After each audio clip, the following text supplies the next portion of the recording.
Today I'm thrilled to announce that one of the world's largest pharmaceutical manufacturers and one of the best anywhere in the world, Pfizer, has agreed to offer countless prescription medications at major discounts in the United States as a result of the most favored nation drug pricing order that we established earlier this year. As you know, the United States is paying sometimes 10 times more than other countries for drugs, and a lot of excuses were made for that, but it went on for many years, many years, decades, and it's not going on any longer. We're going to be paying the lowest price now. We're going to be paying whatever the lowest price is, favored nations. This will save American taxpayers and consumers hundreds of millions of dollars a year. I want to thank Pfizer CEO Albert Bourla, who is one of the most respected people in the industry and in business generally. I will say that, Albert, for joining us today, along with Secretary, as you know, we've got a number of secretaries. Secretary is Lutnick behind me, I hope. Where's Lutnick? He's over here, sir, to the right. You can get over here. I'm looking for Lutnick. Our great Secretary of Commerce. Good, I'm glad you're here. You would have been in trouble.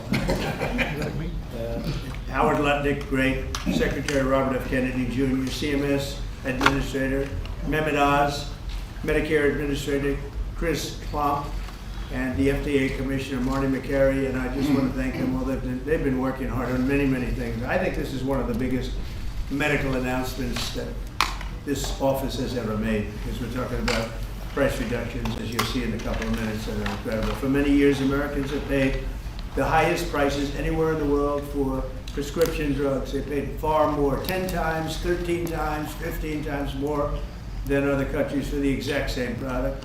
A major reason is that the American consumers have been subsidizing research and development costs for the entire planet. They put all of that on us, and yet they were the beneficiaries too. So it's being changed as of today.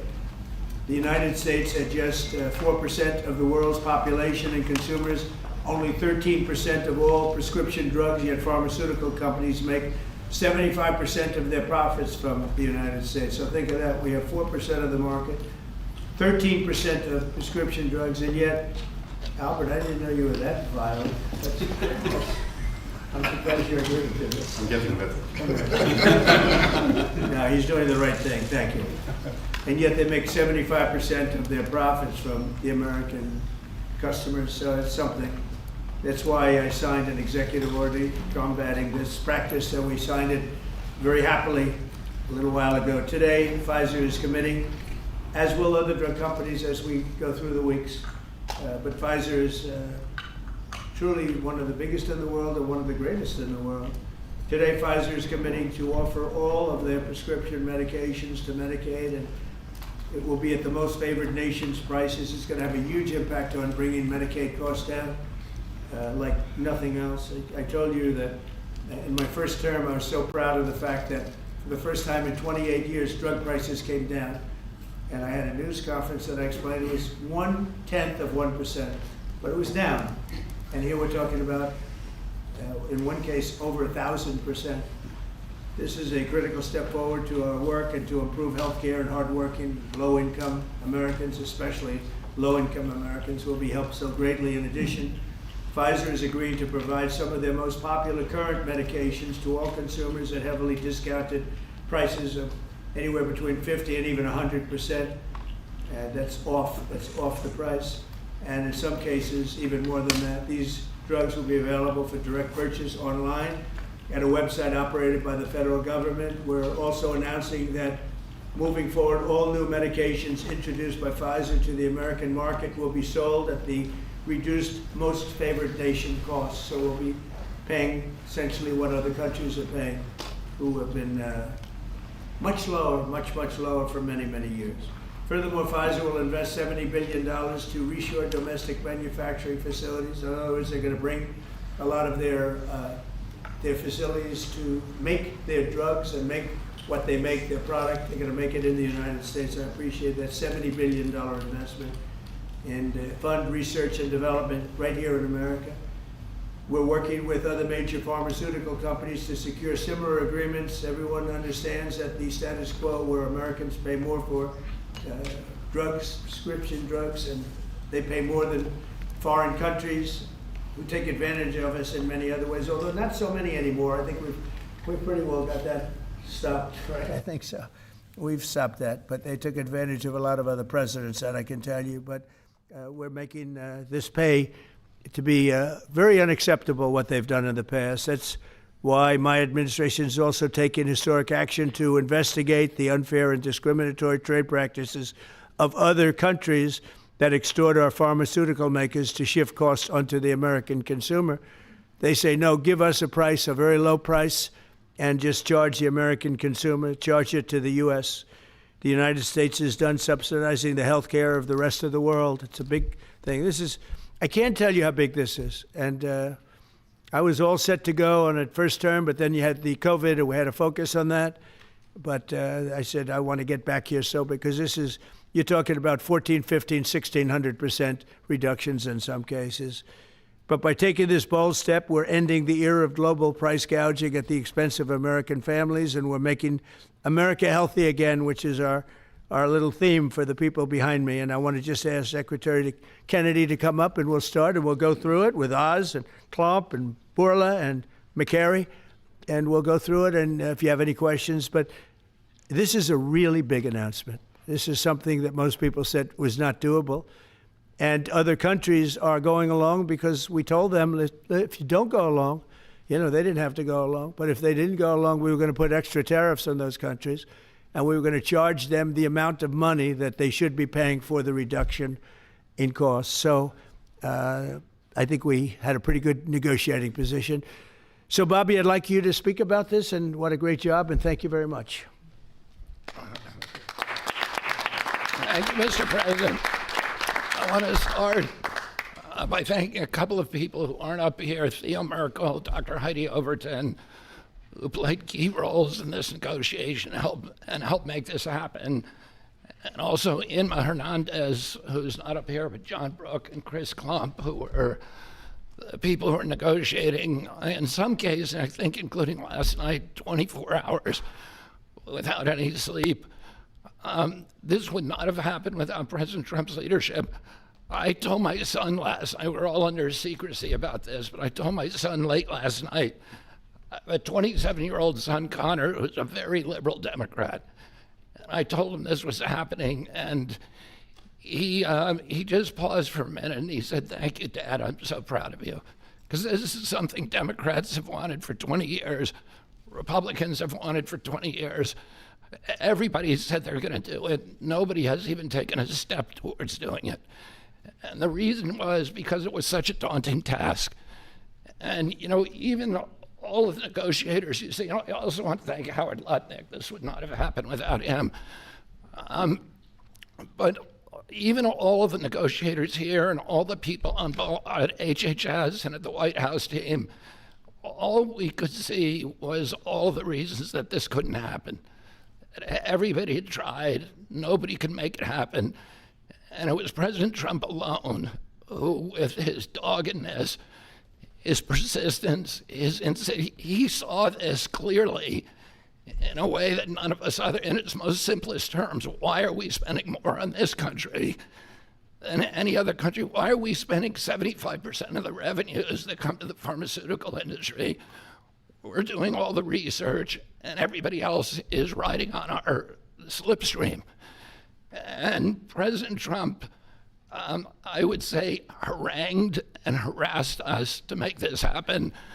I was getting calls at 11:30, 12 o'clock at night. "Oh, are you asleep? And you got to get MFN done." And at one point, Dr. Oz told me, "I can't take the president's calls anymore." I have a lot of reasons, my wife has a lot of reasons to say to me about different things that happen in my life. Doesn't that give you anxiety? And I say, I don't get anxiety. This gave me anxiety. Oh, thank you, President Trump. It would not have happened without your leadership. This is real leadership. It's a president who has a vision and makes that vision happen. And I can't think of any other president of the United States who could have done this in our history. I'm very grateful to you. This is an extraordinary benefit to the American people. Thank you for your vision, President Trump. your bold action, your unwavering commitment to health and well-being of the American people. Never has a president stood up so bravely for the American people with respect to health care. And by the way, I forgot to thank Albert Burla. Albert and I have had a long history of antipathy and antagonism toward each other.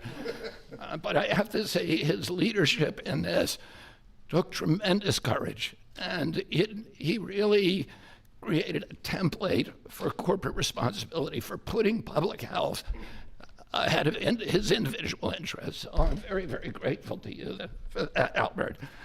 Under the leadership of President Trump, the U.S. government is now acting as a tough negotiator on behalf of the American people. Today is about fairness, it's about equality, it's about giving hope to those who are trying to stay healthy, who are managing illness and who are fighting for their lives.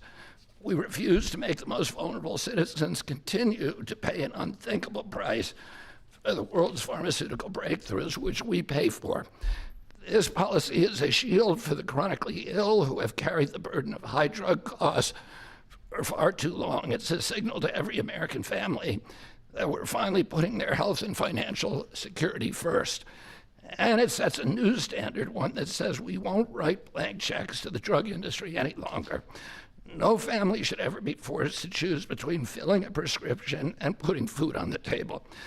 Americans should not be gouged paying 300 or 400 or 1,000% more than people in other countries for the exact same drug, many times manufactured in the same factory in New Jersey and sold in Great Britain for 1/10 the price that it's being sold for here.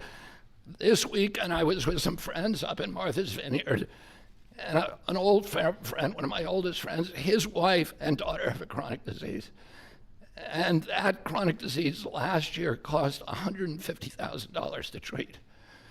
And the mother had to choose whether she was going to take that money and spend it on her or her daughter. And she spent it on her daughter. So she had to make that choice. It's a choice that no mother should have to make. We did a roundtable recently on drug prices. One patient spent more than $180,000 on one drug. One cashed in all of her savings and worked 3 jobs to make ends meet. One almost quit her job and moved to Germany to get the drug cheaper. Some looked at getting the drug on unsafe secondary markets because they could not afford it through the legitimate markets. Today, we begin to right that ship.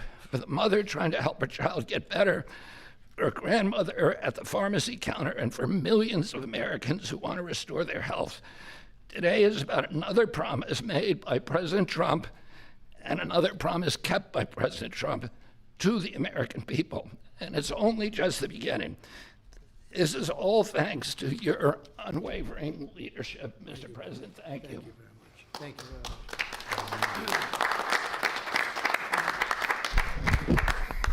much. There is a fine line between vision and hallucination. People have to follow you for it to be a vision. And President Trump, you made a lot of people following you on an idea that most people thought was not possible, even remotely. And when we have that shared vision, and I'll speak to some of the people who are involved in this process because it was an incredible effort that gives me great pride to serve in this administration. And the fact that it did not leak is also an issue of pride for us because these were tough challenges. And Albert Bourla looks very calm up here and cat-like, but he is ferocious when you get him in a negotiating room. This is true for all the pharmaceutical companies that we are negotiating with. And Secretary Kennedy, my son Oliver, who I told about this deal as I was walking over here, is a Republican. And you know what he said? Thank you for making us proud. Because it's not just a Democratic problem, it's a Republican problem. This has not happened before. And it took a crusader like President Trump, with the support of Secretary Kennedy, Secretary Lutnick, I see the vice presidents here as well, just unwavering, dogged pursuit of change. And now I have to admit that I know the president has me on speed dial, and most of the time when he would call me, as Secretary Kennedy alluded to, it was about MFN, and he always had reasons why we needed to go faster and why people were being hurt today because we're allowing the kinds of pricing that had been tolerated for so many decades in America. The time of the day didn't matter, the day of the week didn't matter, and that's how the president was functioning. This was such an important part of what he saw as his legacy, which is why it brings such pride to all of us up here and many others to deliver it. And the laser focus that the president had on this, which he shared with me the day that I was nominated, that he nominated me for this position, and has reminded me frequently since, made it a top priority for us as well at CMS. Now, to do this, you have to have tactics, not just vision, but tactics. And the first tactic the president shared was to introduce me to Albert Bourla. He took us to dinner with Secretary Kennedy, and he argued, and he's a great deal maker, as you know, that if you're going to make a deal of this scope, of this nature, you need trust. So the president lit the kindling. He got the embers going, but he needed us to nurture that beginning of a fire so they would blaze into what today we can announce as the grand deal, one of the greatest ever, certainly in the space of pharmaceuticals. I gained to respect Albert, and I'll tell you why in particular. It was because he recognized the dangerous problems facing so many Americans, that they had to choose between taking medications prescribed by their doctor that could be life-saving, or shopping at the grocery store, paying for their kids a fundamentally important need that would be squeezed out because they couldn't compromise on drugs, or often worse, they compromise on the drugs. 1/3 of all prescriptions are not filled in the pharmacy because of this. We talked through the winter, we talked through the spring, we talked through the summer, and we got nowhere. We stalled. The industry is powerful, they're important, they have smart people. There's no reason for them to give the numbers that the president is articulating today. And you see these numbers on the charts around us. These are massive wins for the American people. But the president in July demanded, after the executive order, that manufacturers make a firm commitment and to lower prices or else. And it sent shockwaves through the industry. It got the ball rolling again. Our talks with Albert heated up, but it wasn't until last week, if you want an inside story, it wasn't until last week that we made a major breakthrough. And our hardworking team embarked on a remarkable story that I think books will be written about, 24/7, nonstop, with industry, with Albert, with his great team at Pfizer. And with this partnership, we began to deal with the fundamental challenges we have, which is protecting medical advances for the future, while at the same time securing the prices Americans want today. We're going to continue to stimulate and strengthen innovation. That's what a great country does, and we are a great country with a great leader. We're going to protect the U.S. hegemony in R&D. We dominate the planet in discovering cures for illnesses. All those orphan ailments, all those remarkable advances, they come from research labs here with companies like Pfizer and other great ones in the pharmaceutical space. We're going to lead in the life sciences. We're going to lead in ideas. And we're going to make sure that we do all that while we're being fair to the American people, especially our most vulnerable. We're going to finally deliver on the fair drug prices that President Trump has been speaking about for 2 terms. We're going to celebrate this historic day, I predict, this historic day in the medical field for generations to come. The heroic negotiators that I do feel compelled to mention, and Secretary Kennedy kindly also mentioned their names. Some of them can't be in here because they're busy negotiating future deals. Inma Hernandez-Delso, John Brooks, who's a deputy administrator of mine, Theo Merkel, who is in the back and tall and hard to miss with DPC, and Corey Enslin with the same group, did a spectacular job, and Don Dempsey at OMB. Just wonderful human beings, worked tirelessly to get this done. We were able to secure this first MFN deal, and the president touched on this, but we have much more to come. You'll be hearing breaking news from the president for the rest of the fall. And Mr. President, these brilliant minds are here because of you. Now, I don't want to just pay homage to this. I want to actually speak this a little bit. The passion to protect the American people brings top-tier Americans into the government. We've created a powerful administration with the president's leadership, an administration of winners. People who get things done. They see the generational opportunity to fix the biggest problems our nation faces. And the person who led this negotiation, Chris Klump, embodies this seal. Now, Chris Klump came to visit Secretary Kennedy and I the very first day we were looking for staff to try to bring in the government. And neither of us really had an idea of how challenging this might be. And he came to the interview, and we knew that he had built a business that was worth several $100 million. And the secretary, very poker-faced as he tends to be, looked at him and said, "Are you willing to give it all up and move your family to Washington?" A young family, 4 young children, beautiful wife. "Are you willing to come across the country and serve our nation, serve this president to ensure vital programs like Medicare, which he runs, will keep our seniors healthy for years to come?"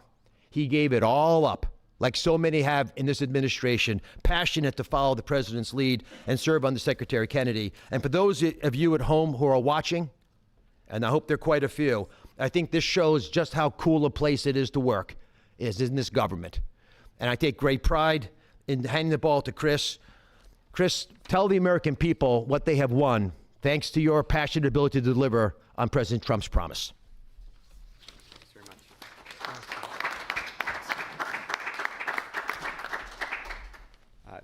Thank you, Mr. President. You have enabled something that as recently as last night, nearly everyone has said was impossible. And Secretary Kennedy and Administrator Oz, thank you for having trust in us as a negotiating team to drive this forward on behalf of the American people. It is an absolute honor and privilege. And Mr. Borla, to you and to the team at Pfizer, you have taken a step that I think few appreciate, requires a level of courage to change something that for decades administrations have tried. And there was no incentive rationally for you to do, and yet you've done it because you recognize the opportunity to align your economic interest with the social interest of the American people, and we are grateful. Today is historic, as has been discussed. This is a major win in the battle for affordable health care and affordable drugs. As the president said, on average, we pay nearly 3 times what the rest of the wealthy world pays for branded pharmaceuticals. And yet we drive more than 50% of global R&D, 50% of revenues, nearly 70% of profits. It's unjust. It's morally unjust. And when this happens, we stifle innovation and we limit access for the most vulnerable people across the planet and in America who need these medications. And so the president directed us to make deals. That's what he does, and it's what we do. And all great deals, and this is a great deal, are rooted in principles. And this deal was rooted in the principle of fairness. Now, the president could have directed us to go to the poorest country on the planet and find the cheapest price for every single drug and bring that back to the United States and use the might of the government to insist that that's the price we pay. And that might have worked, actually, for just a little bit. But very quickly, it would have utterly destroyed innovation in pharmaceuticals. It would have destroyed American primacy in building life-saving medications. There are nearly 20,000 known diseases on the planet. We have treatments or cures for far fewer than 10% of them. So that would have been a bad strategy, and it would have limited access to those who need those medications the most. But he didn't call for that. He didn't call for 50% lower than the lowest price on the planet. What he called for was fairness. And that's a powerful principle, because we all grow up wanting to be on the right side of fair. And it allowed us to do what has not been done before, which is to call on manufacturers and ask them to be fair, and allows us to go to countries and ask them to pay their fair share in the battle against global disease. And that is the unlock for this great deal. Now, it's my privilege to talk just for a few minutes about the details of the deal. First, let's start with the definition of MFN. What do we mean by that? This is not made-up list prices that have often been quoted in prior administrations, stuffed with fees and rebates. We're talking about we start at net prices, after fees, after rebates, the prices people actually pay here, the prices people actually pay in other wealthy countries. We then index to a basket of countries, wealthy countries, across the world. And we go drug by drug, and we look for the lowest price, and that becomes the starting point for what an MFN price is in the United States. And then we've built this principles of fairness on 5 key pillars, as we've talked about. Number 1, as has been discussed, direct access for patients at Trump RX, which is a site soon to be launched, available often at full MFN and always at lower prices than currently available. This is bypassing middlemen. It increases transparency. In many instances, prices are 80% lower than they are today. No more Canadian detours to purchase drugs more inexpensively at our neighbor. You do it from home. You do it a click. This is American ingenuity outsmarting the system. Number 2, the president was very clear to us and directed us to ensure that we secured the lowest prices for the most vulnerable Americans, those who are served by Medicaid. So we focused there first. So Pfizer will be putting virtually all of its portfolio of drugs at MFN prices available to Medicaid in the near future. This safeguards the program. This ensures that this program lives as a lifeline without undue burden on the taxpayer for those who need it most, for our vulnerable Americans whom we are charged morally to care for. The third principle is about future-proofing fairness. This is the idea that Pfizer has committed, as are other manufacturers, that they will not launch a new drug for commercial, Medicare, Medicaid, or cash pay markets at a price that is higher than the other wealthy world.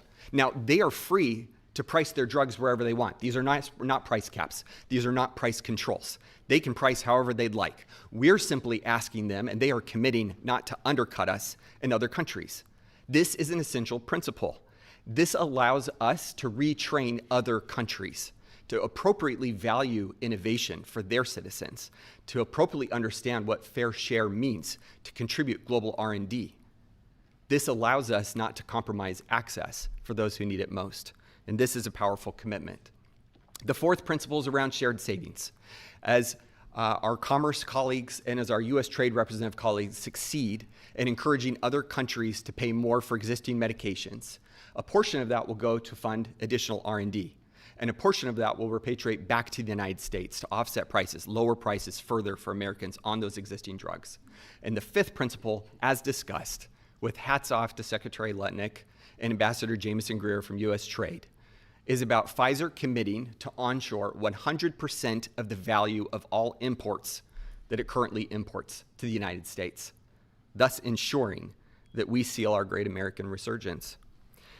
If you're watching this right now and you have been looking for evidence that this is a president who knows and cares about you, who is fighting for you, who is fighting for every American, this is Exhibit A.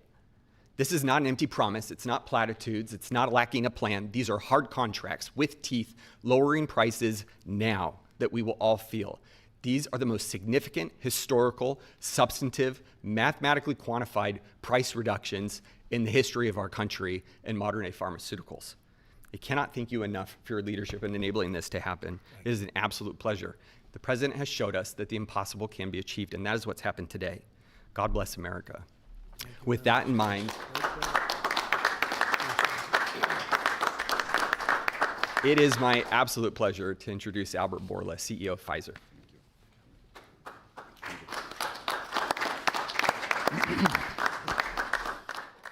Mr. President, what an honor to be here today in this office to announce a landmark agreement. I think it's an historic day. Is this the coolest office? He has a beautiful office, but the Oval is the coolest, right? What do you think? I think by far. And I have seen other presidents' offices. There's nothing like that. Yeah, it's good office. Yeah. So it's an historic day because I think today we are turning the tide and we are reversing an unfair situation. For years, other rich nations refused to pay the fair share for the medical innovation. And as a result, Americans had to assume disproportional cost on their shoulders. This situation, we all knew, is not sustainable. This situation is a situation that many wanted to change, but no one could. This is changing today with this agreement. In July, the president sent to me and other heads of pharmaceutical companies a letter. And over there, he articulated 4 specific requests.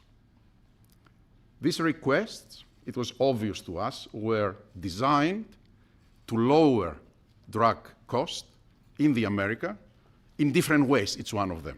And altogether, holistically, to have synergistic effect in the impact that that will have in the US healthcare cost and patients.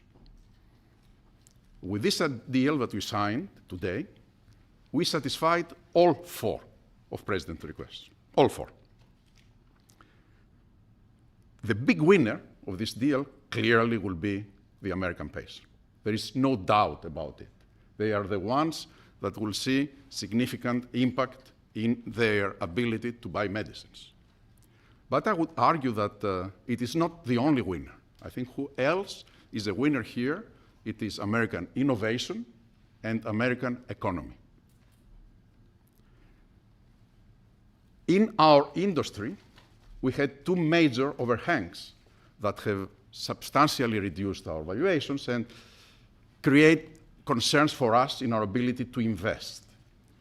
We are addressing both of them right now, and I will speak about them. The first one was the uncertainty of tariffs. Because President is absolutely right. Tariffs is the most powerful tool to motivate behaviors, Mr. President, and clearly motivated ours, right? So, by this agreement that we did, we commit to onshore the production of our medicines that are consumed in the US and are made outside the US. And for that, we are ready to unleash our investment portfolio in this country. And the president graciously gave us a 3 years grace period that we will not be subject to the 232 tariffs, as long as, of course, we move the products here. That's one. The second overhang in our industry was this uncertainty. What will happen with the framework of pricing in the country? Because this uncertainty, it was what was holding people from investing in the pharmaceutical industry, which resulted in significant reduction of our multiples. Actually, our multiples are at historical low. Well, now we have clarity about what is the framework for the US pricing. Read the letter of President Trump, read the 4 points, and this is the framework. And we will abide to that, and going forward, this is how things will be priced in the US and abroad. We are ready to invest, as the President also mentioned, $70 billion in the next few years from Pfizer in manufacturing and research in America alone. I really think this is an historical moment because also I can put that behind us and focus on the things that I want to spend my time, cancer treatments, to bring better obesity medicines, to bring better vaccines, to bring things that people value. And thank you for allowing us to do that. I want to thank Secretary Kennedy. I want to thank Secretary Latnik. Your leadership helped us to pull that together. You are the mastermind of everything, and without the brilliant way that you designed the whole thing, we wouldn't be able to make it happen. But you were even more brilliant because you had someone in your team that he was the driving force behind everything. And I don't have words to thank you for your integrity. And it is what you have said. We created trust from day one. And that was the most important thing that allowed us to be able to pull very difficult negotiations. Of course, also I want to thank the US trade representative, who is also heavily engaged, and he's probably the first trade representative that I have seen that cares about our industry and cares to do something about unfair situations out there, but more than anyone else. Mr. President, I want to thank you, for your leadership and, frankly, for your friendship. Thank you. Albert, thank you very much. Great job. Great job. Thank you, Mr. President. The growth of drug spending, that is, the increase in drug pricing, is the fastest and biggest increasing area of healthcare spending. So today's announcement has incredible implications for healthcare spending in the United States. And today marks the beginning of the end of the Great American Ripoff. And it also marks the beginning and the end of a great American tragedy, something I've seen as a physician at the bedside. Patients getting spun up into a financial rage, doing GoFundMe campaigns online, sending repeat reminders, asking people to donate, getting their churches to pass the offering plate from pew to pew, Sunday after Sunday, to try to get enough money to pay for a drug in the United States, a drug that's 5 or 10 times more expensive than the same drug in France or Germany or the UK. People get spun up, and it's a tragedy. Having cancer is hard enough. Getting spun up into a financial rage in order to try to get the money to pay for treatment makes it so much harder. 37% of people who go through cancer care say in the end that the financial toxicity makes them want to avoid or delay care in the future. That is, they're done with it. They're done with the system. That's how toxic financial toxicity can be. And for what? For what? So the U.S. can finance the R&D of the world? Well, that ends today, thanks to President Trump. So we want to see R&D. We want to see American pharmaceutical companies thrive. We want to see pharmaceutical companies that do business and manufacture in the United States thrive. At the FDA, we're doing our part. If you're going to equalize your price to that of other wealthy countries, we're not talking about Zimbabwe. We're talking about Germany, France, UK, Japan, other wealthy countries, the OECD countries. If you equalize your price, then we're going to put your future applications at the front of the line. a voucher to get a review in weeks has a market street value of about $500 million because every day is money when it comes to getting a drug approved. And so if you meet one of the president's national priorities stated very clearly, moving manufacturing to the United States, meeting a large unmet public health need, or equalizing your prices. We're the largest purchasers of drugs. We deserve the best prices. And so we're going to do our part. And if a generic company makes their drug in the United States, that application is going to move to the front of the line as well. And if you're going to build a plant in the United States, our FDA inspectors will walk through that plant during the construction phase, something never done before, so that it's ready on day one. So thank you, Mr. President, for your leadership. They said it couldn't be done, and here we are. Thank you. Chris, you may want to go up and just show one of the boards about how quickly the prices come down. And these are small examples. We're going to have it over 1,000% in some cases. You'll see that during the week. But we just picked out 4 at random, and you see the kind of numbers. Bobby and maybe Albert, good. We picked 4 examples, but I want to be totally clear. These are not the only 4 examples. And the President mentioned this is not the only agreement. It is the first. It's a historic agreement. There are many to come, and we're excited to talk about them. And that means hundreds and hundreds of drugs. We are not exaggerating when we talk about reductions of up to 80%. We give you 4 examples here. One for dermatitis. The new price at MFN results in 80% reduction to what's available today. One in postmenopausal osteoporosis, 85%. Migraines that affect so many Americans, 50% reductions. Rheumatoid arthritis, something my own mother struggled with, 40% reductions. This is about access. This is about ensuring that Americans have access to life-saving medications. These are real prices. These are net prices. They're not made up. They're not funny numbers. Thank you very much. Great job you've done. Everybody here has been incredible. We've been standing here talking about the Make America Healthy Again a lot lately, and I think our meeting the other day was excellent on a thing called Tylenol. That was a very important meeting. I think that was a very important meeting. And this, in terms of pricing, it's going to be great for Medicare, Medicaid, Social Security. It's going to be great for everything because your medicine costs are coming way down.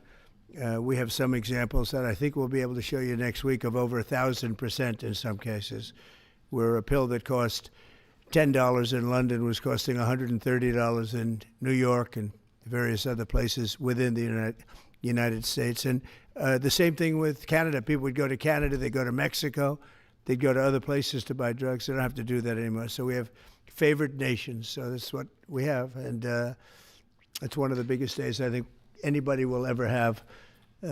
We're talking about massive numbers, and the numbers are going to get even better with a little time. And I will say, Albert, I think that the drug companies are going to be the same. You're going to, the world, we're really competing against the world, so they have more people. So we'll come down a lot, and the world's going to go up a little bit. And the end result is you're going to, I think, do the same business pretty much. Maybe you'll figure a way to do more business, I think, knowing you. But I think the drug companies, we're going to come down a lot, the U.S. The U.S. will come down a lot. But the world, many more people, is going to go up a little bit. And it equalized, and it's a great tribute. And I want to thank everybody up here. J.D., thank you for all of your help, too. And Howard, great, really great job. Thank you all very much. Do you have any questions? How about we focus on this? It's so big, let's focus on this. Mr. President, can you please give us a timeline? Yeah, Mr. President, first of all, this kind of goes along with your America First campaign promises for lowering healthcare costs.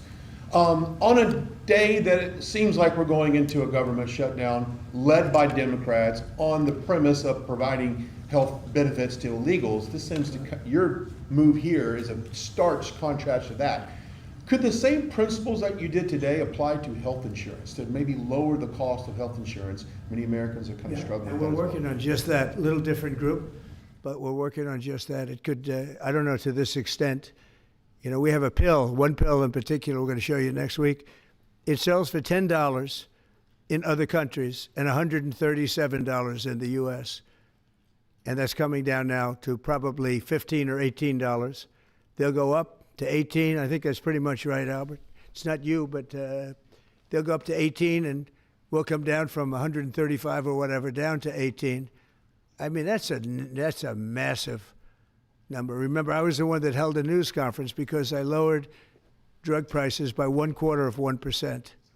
I think it was 1/8 of 1%, but it was the only one in 28 years that brought drug prices down for the year. But it was a very small number. Now we're talking about, you're going to see one over 1,000%. Look at these numbers. So, and this has a big impact, even on the discussion that we'll have with Chuck Schumer, who was here yesterday, along with a very nice gentleman who I didn't really know. You know who I'm talking about. The two of them came and we had a good discussion, and we're going to see what happens. We're going to see what happens, but this has a huge impact on that because these numbers are going to bring Medicaid. We talk about Obamacare. Obamacare is a failure. Obamacare is not good. It's there, but relative to other healthcare programs, it's in the lower 20%. It's not good. And I asked the Democrat representatives, what do you think about coming up with a better healthcare?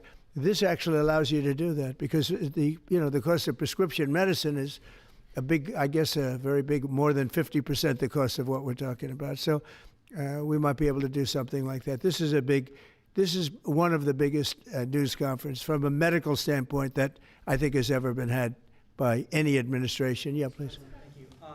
I'm curious, where are the other companies other than Pfizer? Are you expecting them to come later? They're all with us. And I was honored to have Albert be the first. He's done a fantastic job with, as you know, with the COVID. He did a fantastic job with a lot of things. He's a leader, and Pfizer is right at the top. It's there. Eli Lilly has been fantastic also, my friend. And they're all coming in over the next week. We're making deals with all of them. And I said, if we don't make a deal, then we're going to tariff them an extra 5, 6, 7, 8%, whatever the difference is, and we'll take it that way. So we took away the advantage by the fact that we have tariffs. We took away the advantage that they would have of just saying no and we couldn't do anything about it. If they do that, what we do is we'd put a tariff on them of an equivalent amount, and we take it that way. And nobody wants to play that game. So they're going to be, they're all going to be good. We didn't have to mention that to Albert. Well, maybe I whispered it to him very slightly. We had to give ourselves a little bit of an advantage. But the tariffs played a big role because they know that's what's going to happen. You mentioned the exemption of the 232s, but can you share a timeline for when we can expect the results of that 232 investigation? Let Howard answer that question, please. Sure. So while we're negotiating with these companies, we're going to let them play out and finish these negotiations because they are the most important thing to the American people. So we are standing by, helping and working with them, but the driver of the 232 outcomes is our HHS team because, look what they've accomplished today. So we are on their side helping them, but that is the model that's going to drive. And you have to understand, Albert's spending $70 billion that he wouldn't be spending because of the tariffs, let's say, and other reasons. I think he liked the winner of November 5th, in all fairness, but because of the tariffs. And that wouldn't happen. He's not going to pay any tariffs because when he moves here, there are no tariffs. So he won't be paying tariffs. That's the beauty of it. If you move here, there are no tariffs. And we have over $17 trillion, Albert. Do you believe these numbers? So Biden had less than $1 trillion for 4 years. We have over $17 trillion for essentially 8 months. Pretty amazing. When will prices come down, Mr. President? When can Immediately. They're going to start coming down. Drug prices? Well, they'll be starting immediately. Yeah. Mr. President, can you speak to what impact you think this reduction in drug prices will have on midterms coming up? I think it's going to have a huge. I said, if we can pull this off before midterms, I've wanted to do it from the beginning, from my first day in first term. And we were doing so well. We had the greatest economy we've ever had. Everything was good. And then we're ready to do this, which is complex and big. It's a big change.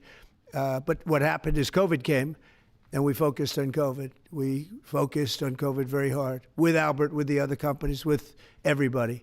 Regeneron was a great thing. We did a lot of therapeutics that were fantastic. And so we focused on that. And I said, if I pull this off again, the first thing I'm going to do, and we've been working on this for 8 months. It's a very big deal. This is a big shock to the system. But it's not as much as I said. They're going to go up. The world is going to go up a little bit. We're going to come down a lot. But now it's fair.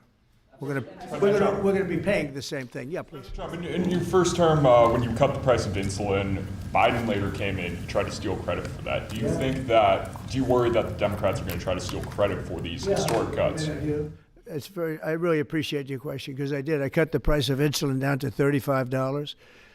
And the problem is with many of these things, in this case it's going to be pretty quick, but oftentimes you'll do something medically because of the process, and it won't be seen for 2 or 3 years. That happened also with, I could say 4 different things, but just if you talk about insulin, so it was 200, 300, 500, and you couldn't get it, and I got it down to 35. And I said, I hope I win the next election because otherwise whoever wins is going to take credit for it. Well, what happened is we did win the election. We did great. But unfortunately, it didn't work out that way from a practical standpoint. And Biden, when I saw him get up and take credit for the $35 and even less insulin, that was 1,000% lower than what it was just previous. Boy, I tell you, I didn't like it. I didn't like it. So I did the best I could to let him know we did it, because we want to be given credit. But we are the ones that got insulin down to that number. And you're right, they tried to take credit for it. They had nothing to do. In fact, they didn't even know what happened. All of a sudden, the insulin price kicked in at $35. And they asked Biden about it. He had no idea what the hell they were talking about. But after they explained, and they didn't really explain to him because he was not capable really of understanding it. But when they went out and talked about it, they acted like it was a great feat by Biden. It had nothing to do with him. And it continues, and we'll get it down even further. But insulin was, people weren't taking it, I would imagine. They couldn't take it. God bless you, Bobby. I hope I didn't catch COVID just there. Don't you have Paxlovid? What is it? I have it here. He's got Paxlovid. give me a Paxlovid immediately. Ignoring what you're doing for the American people. She's going after your administration for cutting taxpayer-funded health care for illegal aliens. Last night, Nancy Pelosi, she went on NBC last night, dropped a bunch of F-bombs, told Republicans to go F themselves. Has she lost her mind? We have done an unbelievable job medically. Just this, if you did nothing else, we've done a lot like the insulin, but just this, nobody can ever catch this. This is the biggest price reduction times, maybe 10 times, 15 times than has ever been given before. And this is going to have a huge impact. As I said, Obamacare is not a good thing. It's been bad. And I'd like to make it better. I told them, I spoke to a lot of people, a lot of Democrats recently. I said, why don't we change it? We can make Obamacare much better. We could come up with a new system that would be much better, less expensive for the people and better. This is maybe the biggest breakthrough because when you're talking about the prescription drugs, that's a big part of it. So we're going to look. This is prescription, but we're going to be looking at that. We could come up and through this whole thing, because I don't know, we'll probably have a shutdown because one of the things they want to do is they want to give incredible Medicare, the Cadillac Medicare, to illegal immigrants. And what that does is it keeps them coming into our country, and like they do in California. And no country can afford that. No country. And we have the border stopped up. We have it closed. We have nobody for 4 months. Zero people came in. That wasn't me. That's by the authorities who happen to be liberally oriented. But just think of that. We have people offering health care to people all over the world that they can't afford to pay. And that's the Democrats. And what that does is it brings people into the country because they want to come in for the health care. But no country can afford it, and they can't afford it. So we cannot allow them to charge tremendous amounts of money for health care for people that aren't even citizens. And in many cases, they come in from prisons, jails, and mental institutions. And we can't let that happen. So we have a big fight over that. We have a fight over open borders. They still want open borders. We're having a fight over men and women's sports, if you believe it. You would have thought they would have learned that it's not a good issue. And we have a fight in transgender, as you know, transgender for everybody. And that, when you talk medically, that's a lot of money too. That's a lot. those operations are bad. So those things are also being discussed right now. I mean, can you imagine we're actually talking about open borders, that we now have a great border and we have a great country. Our country was dead 1 year ago. Now we have the hottest country anywhere in the world. Big difference. Yeah. What does it say about the state of the Democrat Party when they have a 33% favorability rating on average in recent months, and they're willing to shut down the government over health care for They are shutting it down. We're not shutting it down. We don't want it to shut down because we have the greatest period of time ever. I told you, we have $17 trillion being invested. So the last person that wants it shut down is us. Now, with that being said, we can do things during the shutdown that are irreversible, that are bad for them and irreversible by them, like cutting vast numbers of people out, cutting things that they like, cutting programs that they like. And you all know Russell Vought. He's become very popular recently because he can trim the budget to a level that you couldn't do any other way. So they're taking a risk by having a shutdown because of the shutdown, we can do things medically and other ways, including benefits. We can cut large numbers of people out. We don't want to do that, but we don't want fraud, waste, and abuse. And, we're cutting that.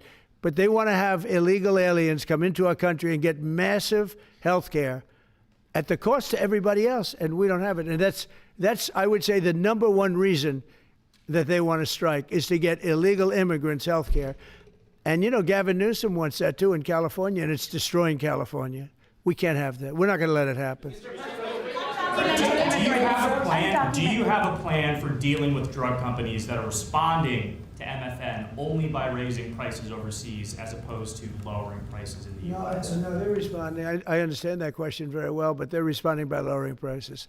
They're helped by lowering prices. There's a price at which they can't sell, and they're helped by lowering prices. In the case of Albert and in the case of Eli Lilly, the fact is our prices are coming down massively. You see, that's just a few of the basics, but they're coming down much more than that with many drugs, and over 1,000%. Think of that, over 1,000% reduction. And we'll show you that next week because we have some of them on the board next week where you have over 1,000% price reduction. No, what's going to happen is you're going to have the market will kick in. This way, the market kicks in. The other way, it was just basically, it was just a form of control. You were stifling the market. Yeah. Following up on Brian, At this point, is a shutdown inevitable?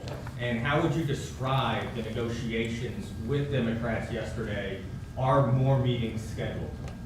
So nothing is inevitable, but I would say it's probably likely because they want to give health care to illegal immigrants, which will destroy health care for everybody else in our country. And I didn't see them bend even a little bit when I said we can't do that. Okay? Can I ask a question of Dr. Oz, Administrator Yes. Oz? If there is no deal reached on the Obamacare subsidies with the Democrats, is there anything that CMS can do to lower those, to mitigate the increases of those Obamacare subsidies? Not really, but we have time. We have time till the end of the year to make the changes I know the president is evaluating, but we should have a clean continuing resolution, get past this budget process as it has happened so many times, and allow the president and leadership some freedom to be able to put some good ideas in front of the legislative bodies. Mr. President, undocumented immigrants. We actually do have time for that. Not eligible for the health care subsidies that Democrats are demanding. So can you clarify, what are you talking about when you say Democrats want to protect their health care? So when an illegal person comes in, a person who came into our country illegally, therefore breaking the law, and look, we all have big hearts. I have a bigger heart than you do. They're all breaking the law, and they're coming into our country. And we just, as a country, cannot afford to take care of millions of people who have broken the law coming in. We want them to come into our country, but we want them to come in legally. Now we have a strong border, very strong border, thanks to Christie and Tom Homan and the whole group. They've done an amazing job at the border. I mean, we had a border that was reckless. We had a border that was a disaster. They were coming in by the millions. I say 25 million people. You're saying less, but I say 25 million people came in illegally. And no system can take care of the health care of all of those people that came in. Now, a lot of them have gone out. We have over 11,000 murderers. We got many of them out. Many of those people have been taken out of the country, brought back to where they came from. In some cases, put in prison because they're so dangerous. We don't want to take them out. We have to watch them. We don't want them coming back. But if you look at what's happened in Washington, D.C. right now, it is such a place. I just drove through it, and it's clean and nice and beautiful, and people are walking around, and they're not afraid of being mugged. We haven't had murders. We haven't had anything happen in a long time. It took us 12 days to make it very good. It took us 20 days to make it beautiful. And now we're going to Memphis. But I think we should always keep a presence here, because if we don't keep a presence, it's going to come back never like it was, because we got rid of 1,700 career criminals. You know what that is? One career criminal can give you a lousy reputation for danger, because they commit many crimes a day in some cases. But Washington, D.C. is an unbelievable example of what can happen. And now we're going, as you know, to Memphis, which was very similar to Washington, very dangerous.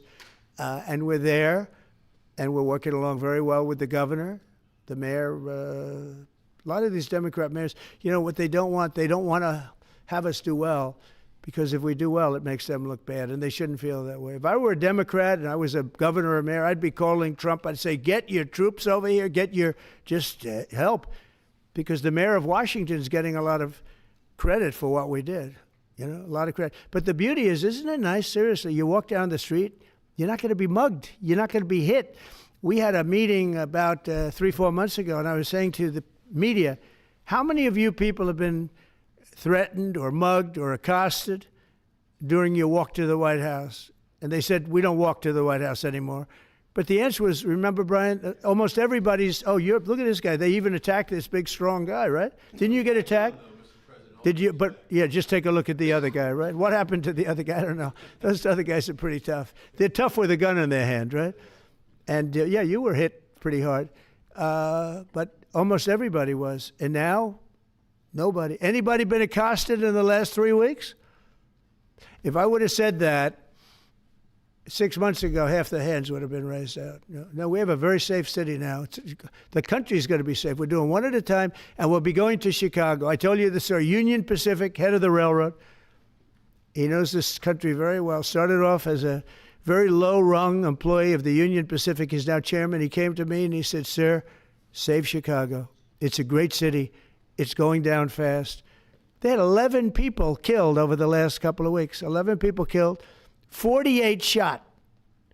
That's not a city. It's a war zone. There's no city in the world like that. And then we have to listen to this Pritzker get up. I know him well. They threw him out of his business, and the family threw him out of the business because he's a loser.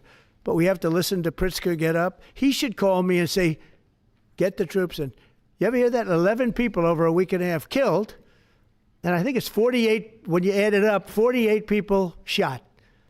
And then I have to listen to a governor say how nice it is. It's a wonderful experience. Now, what is a wonderful experience is D.C. People are eating in the restaurants. They just opened 2 new restaurants, which hasn't worked in years. And we had it pretty good 4 years ago. We were just getting ready to do this, but we did it right. And, we have a big victory in the Supreme Court. It's called merit. And so that includes the military. Our soldiers, did you see what they look like? These guys, they look like serious soldiers. They weren't playing games. And they went in there and they did a fantastic job. And Washington, D.C. is now a beautiful, safe city. The restaurants are thriving. The people are walking down the street holding their husband or their boyfriend's hand, and they're not worried about being raped or mugged or shot at. And it's been an amazing thing. And we'll do that in every city. We'll do them sort of one at a time. We'll do a couple at a time. And we have a tremendous force because, as you know, in recruitment numbers, when we put out, 2 years ago, when Biden would put out recruitment, nobody would join. Nobody wanted to be in the military. Nobody wanted to be police. It was just announced this morning. You probably saw my speech over with the military, with the generals, admirals. Record numbers of people signing up for the Navy, the Army, Air Force, Marines, Coast Guard, Space Force. I love Space Force. That was my baby. But we have record numbers of people signing up, and that includes police department, fire department. So, it's been an amazing thing. Well, we're going to have another meeting next week on this. We have another great company coming in, similar kind of numbers. But we're going to show you some 1,000% drops in prices. There has never been anything like this in the history of medicine, and it's an honor. And Albert, I want to thank you, and I want to thank everybody behind me, because you are a great team. We have a great team. Everybody says you have a great cabinet. It's a great team. So thank you, Bobby. Thank you very much. Thank you, everybody. What's the company next? No,